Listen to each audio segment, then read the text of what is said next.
जय श्री राधा रानी सरकार की, जय श्री कृष्ण भगवान की, जय श्रीमद् भागवत महापुराण की, जय सदगुरुदेव श्री बंसी वाले महाराज की।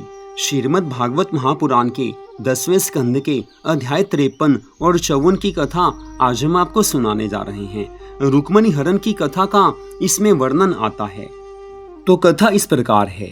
रुक्मणी ने जिस ब्राह्मण के हाथ भगवान श्री कृष्ण जी के पास पत्र भेजकर संदेशा भेजा था, उस ब्राह्मण से भगवान श्री कृष्ण जी ने पत्र लिया और पत्र को पढ़कर भगवान श्री कृष्ण जी बहुत प्रसन्न होकर ब्राह्मण का हाथ पकड़ लेते हैं और उसे एकांत में जाकर कहने लगे हैं कि हे ब्राह्मण देवता, मैंने जब से देवऋषि नारद जी के मुख से रुक्मणी के रूप अथवा गुणों को सुना है, उसी दिन से मैं भी उससे प्रेम करने लगा हूँ। मुझे मालूम है कि रुक्माग्रज रुक्मणी का विवाह मेरे साथ नहीं होने दे रहा है, अतः आप रात्रि को तो यहीं विश्राम कीजिए, प्रातः काल मैं आपके साथ चलूंगा। हे ब्रह्म मूर्ति, जिस प्रकार अग्नि संपूर्ण वन को भस्म कर देती है, उसी प्रकार मैं शत्रुओं की संपूर्ण सेना को जीतकर रुक्मणी को ले आऊंगा। द्वारिका नाथ भगवान श्री कृष्ण जी की इस बात को सुनकर ब्राह्मण देवता का मन प्रसन्न हुआ है, उसे धीरज हुआ है। प्रातः काल होने पर श्री मुरली मनोहर ने दारुक सारथी द्वारा रथ मंगवाया और उस पर ब्राह्मण देवता सहित बैठकर कुंडिनपुर को प्रस्थान किया है। जब बलराम जी ने यह समाचार सुना कि श्री कृष्णचंद्र जी अकेले ही कुंडिनपुर गए हैं, तो उन्होंने राजा उग्रसेन के पास जाकर कहा कि हे महाराज, हमने सुना है कि राजा शिशुपाल रुक्मणी से विवाह करने के लिए कुंडिनपुर पहुंचेगा तथा श्री श्याम सुंदर का उससे घोर युद्ध होगा। इसलिए यदि आप आज्ञा दें तो हम लोग भी उनकी सहायता को जाएं। राजा उग्रसेन कहने लगे कि हे बलराम, तुम मेरी संपूर्ण सेना को साथ लेकर शीघ्र जाओ, श्री कृष्णचंद्र जी तुम्हें मार्ग में ही मिल जाएंगे। यह सुनकर बलराम जी सेना लेकर आगे को चल पड़े हैं। मार्ग में श्री कृष्ण जी से जा मिले और उनसे पूछने लगे कि आप इस प्रकार अकेले क्यों आए। उस समय भगवान श्री कृष्ण जी ने उत्तर दिया है कि हे भैया, रुक्मणी की व्याकुलता के कारण मुझे ऐसा करना पड़ा। अस्तु जिस दिन शिशुपाल की बारात जाने वाली थी, उसी दिन वे भी कुंडिनपुर जा पहुंचे। वहां जाकर देखा कि सब ओर मंगलाचार हो रहा है, सब ओर सजावट हुई पड़ी है। भगवान श्री कृष्णचंद्र जी राजा भीष्मक के बाग में जाकर ठहर गए और उस ब्राह्मण से कहने लगे कि तुम रुक्मणी के पास जाकर हमारे आगमन का समाचार कह दो, जिससे कि उसे धीरज हो जाए। उधर बारात के आगमन का समाचार सुनकर राजा भीष्मक अपनी सेना को साथ लेकर बारात की अगवानी करने के लिए चले हैं और राज मंदिर में स्त्रियां मंगलाचार करने लगी हैं। राजा ने बारात को जनवासी में ठहराकर भोजन के लिए उत्तमोत्तम पदार्थ भेज दिए और इधर पुरोहित ने रुक्मणी के हाथ में कंगन बांध दिया। ये राजा परीक्षित, रुक्मणी को श्री श्याम सुंदर के आने का समाचार प्राप्त नहीं हुआ था, अतः वह चिंता करने लगी कि क्या कारण हुआ जो श्री श्याम सुंदर अभी तक नहीं पधारे हैं। लेकिन तभी ब्राह्मण देवता रुक्मणी के पास आकर कहने लगे हैं कि हे रुक्मणी, श्री श्याम सुंदर यहाँ बाग में ठहरे हुए हैं। उनके पीछे पीछे बलराम जी सेना सहित चले आ रहे हैं। ब्राह्मण के मुख से ऐसे वचन सुनकर रुक्मणी अत्यंत प्रसन्न होकर ब्राह्मण से कहने लगी है कि हे ब्राह्मण देवता, आपने श्री मुरली मनोहर के आगमन का समाचार सुनाकर मुझे जो प्रसन्नता प्रदान की है, उसके बदले यदि मैं आपको तीनों लोकों की संपत्ति दे दूं तो भी आपका ऋण नहीं उतारा जा सकता। इतना कहकर जैसे ही रुक्मणी ने उस ब्राह्मण की ओर कृपा दृष्टि से देखा, वैसे ही उसके घर में लक्ष्मी का निवास हो गया। तदुपरांत वह ब्राह्मण आशीर्वाद देकर वहां से लौटकर राजा भीष्मक के पास आ पहुंचा और उन्हें श्री श्याम सुंदर के आगमन का समाचार कह सुनाया। उसे सुनकर राजा अत्यंत प्रसन्न हो रत्न आभूषणों की भेंट लेकर अपने चारों छोटे पुत्रों सहित श्री श्याम सुंदर के समीप जा पहुंचे और हाथ जोड़कर कहने लगे हैं कि हे प्रभु, आपने यहाँ पधार कर मुझे अपने दर्शन देकर कृतार्थ कर दिया है। आप अंतर्यामी हैं, अतः मेरे मन का सब हाल जानते हैं, फिर अधिक मैं क्या कहूँ। इतना कहकर राजा ने उनके ठहरने आदि का उत्तम प्रबंध किया है और उनके भोजन आदि की सामग्री भिजवा दी है। तदुपरांत जब कुंडनपुर वासियों ने उन दोनों भाइयों के आगमन का समाचार सुना, तब सब लोग आपस में चर्चा करने लगे हैं कि हे भाइयों, रुक्मिणी के योग्य सुंदर वर तो श्री श्याम सुंदर जी ही हैं। ईश्वर ऐसा करें कि इन्हीं के साथ रुक्मिणी का विवाह हो जाए। अस्तु, जब 4 घड़ी दिन शेष रहा तो श्री श्याम सुंदर और बलराम जी कुंडनपुर की शोभा देखने के लिए रथ में बैठकर नगर में गए हैं। वे जहां जहां भी जाते थे वहां वहां के स्त्री पुरुष उनके दर्शन प्राप्त करके कहते थे कि यदि श्री नारायण जी के साथ रुक्मिणी का विवाह हो तो हम सब भी इन जैसे संबंधी को पाकर धन्य हो जाएंगे। संध्या होने पर दोनों भाई शिशुपाल आदि की सेना को देखकर लौट आए हैं।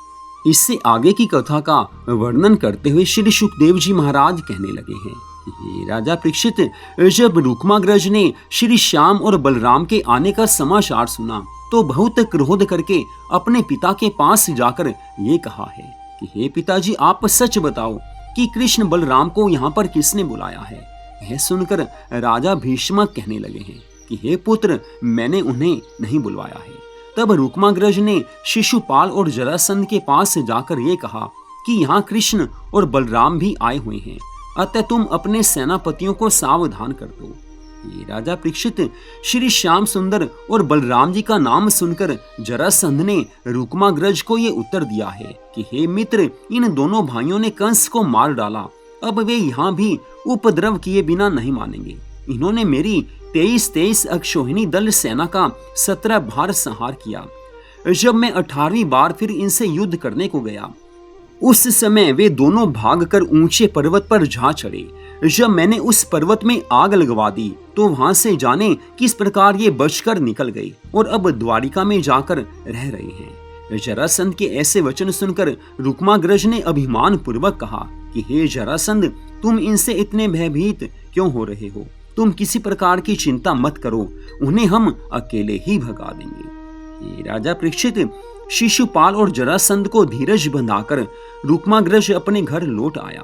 प्रातःकाल उधर तो बारात निकलने की तैयारियां हुई और इधर भीष्मक के घर मंगलाचार होने लगे हैं। जब 4 घड़ी दिन शेष रहा तब बहुत सी सखियां गाती बजाती हुई रुक्मिणी को साथ लेकर गौरी माँ के पूजन के लिए चली हैं। उस समय शिशुपाल ने अपने 50,000 शूरवीर रुक्मिणी की रक्षा के लिए साथ कर दिए। उस वक्त सखियों के बीच में चलती हुई रुक्मिणी ऐसी सुशोभित हो रही हैं जैसे तारागणों के बीच में चंद्रमा सुशोभित होता है। उन्हें चारों ओर से घेरे हुए काले वस्त्र पहने सैनिक ऐसे लगते थे मानो काली घटा ने चांद को घेर रखा हो।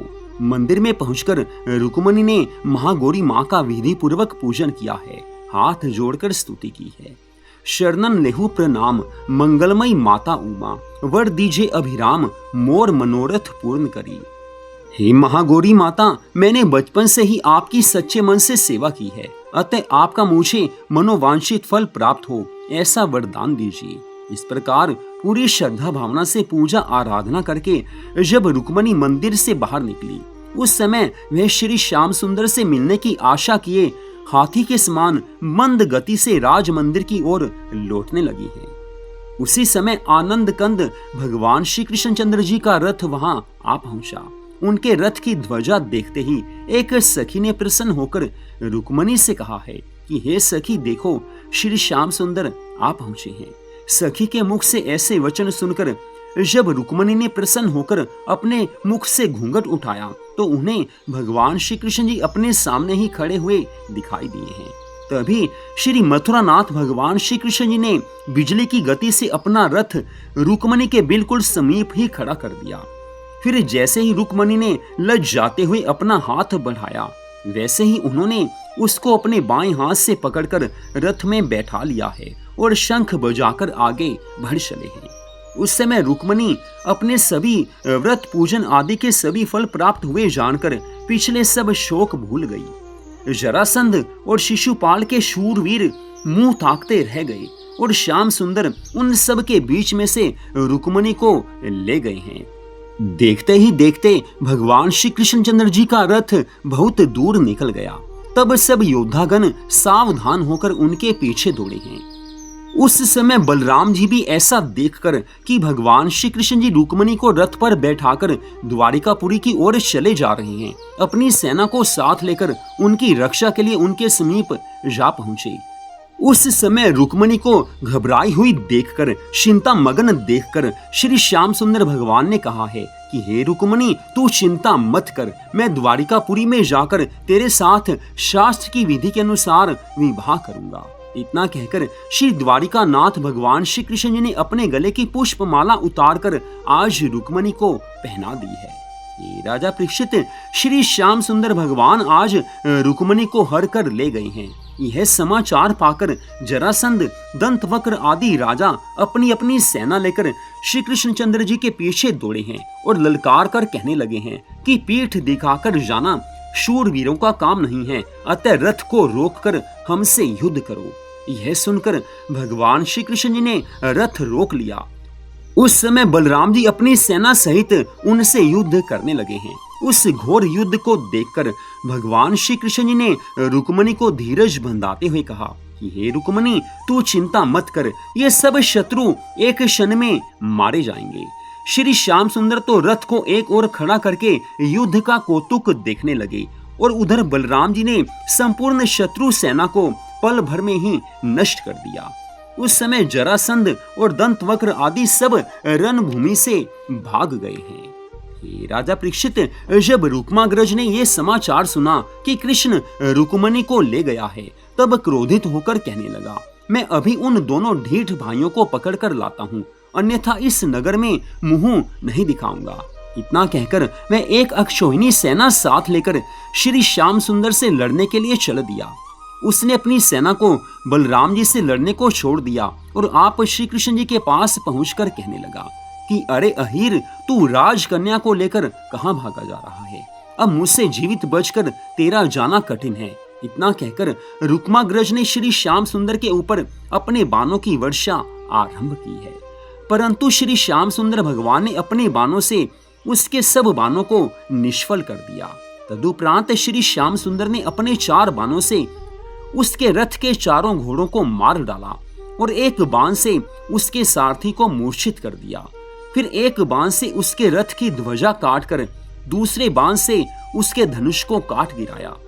फिर भगवान श्री कृष्णचंद्र जी रथ के नीचे कूद पड़े हैं और रुक्माग्रज को पकड़कर जैसे ही उसका वध करने को तैयार हुए, वैसे ही रुक्मिणी ने उनको रोकते हुए कहा है, हे स्वामी, जिस प्रकार आपको श्री बलराम जी प्रिय हैं, उसी प्रकार मुझे भी अपना ये भाई अति प्रिय है। आप इसे मूर्ख जानकर इसका अपराध क्षमा कर दीजिए। यदि आप इसका वध कर डालेंगे तो मेरे पिता को बहुत दुख होगा तथा इसकी पत्नी भी अत्यंत दुखी होगी और मुझे तो दुख होगा ही होगा।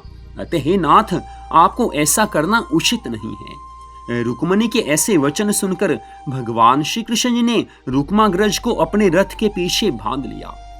तत्पश्चात इससे आगे की कथा का वर्णन करते हुए श्री सुखदेव जी महाराज कहने लगे हैं, हे राजा परीक्षित, इधर तो भगवान श्री कृष्ण जी ने रुक्माग्रज को बांध लिया है और उधर बलराम जी ने उसकी सब सेना को तहस नहस कर दिया है।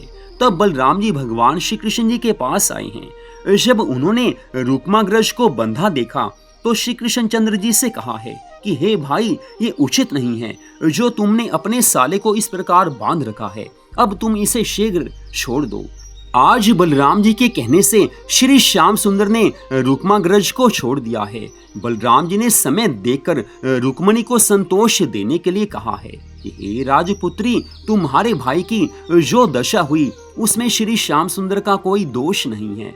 रुक्माग्रज को उसकी सेवा के अनुरूप ही फल मिला है, ऐसा जानकर तुम्हें शोक नहीं करना चाहिए। तब श्री श्याम सुंदर ने भी अपना रथ द्वारिकापुरी की ओर बढ़ाया है। राजा परीक्षित, रुक्माग्रज लौटकर कुंडिनपुर नहीं गया। उसने कुंडिनपुर के पास ही एक नगर बसाया है और उधर बलराम जी भी द्वारिकापुरी के समीप पहुंचे तो राजा उग्रसेन और वसुदेव जी सब लोगों को साथ लेकर उनकी अगवानी करने आए हैं तथा बहुत प्रसन्नता पूर्वक राज मंदिर में लिवा ले गए हैं। रुक्मिणी की सुंदरता को देखकर सब स्त्रियों को अपार आनंद हुआ है। घर घर मंगलाचार होने लगे हैं। संपूर्ण द्वारिकापुरी में उत्सव मनाया जा रहा है। वसुदेव जी ने अपने पुरोहित गर्ग मुनि को बुलाकर विवाह का शुभ मुहूर्त निकलवाया। तब गर्ग मुनि ने शास्त्र की विधि के अनुसार शुभ लगन में बड़ी धूमधाम से श्री कृष्णचंद्र जी के साथ रुक्मणी का विवाह करवा दिया है। स्त्रियों ने मंगल गीत गाए हैं और सब देवता आज पुष्प वर्षा करने लगे हैं। ये राजा परीक्षित, रुक्मणी के द्वारिकापुरी में आते ही प्रत्येक घर में लक्ष्मी का निवास हो गया। रुक्मणी मंगल की इस कथा को जो कोई सच्चे मन से कहता, सुनता अथवा पढ़ता है, उसे तीर्थ स्नान का फल प्राप्त हो जाता है। तो यहीं पर आज की इस कथा का विश्राम होता है। अगले भाग में आप इससे आगे की कथा को सुन पाएंगे। जय श्री राधा रानी सरकार की, जय श्री कृष्ण भगवान की, जय श्रीमद् भागवत महापुराण की, जय सदगुरुदेव श्री बंसी वाले महाराज की। जय जय श्री राधे, जय जय श्री राधे, जय जय श्री राधे श्याम।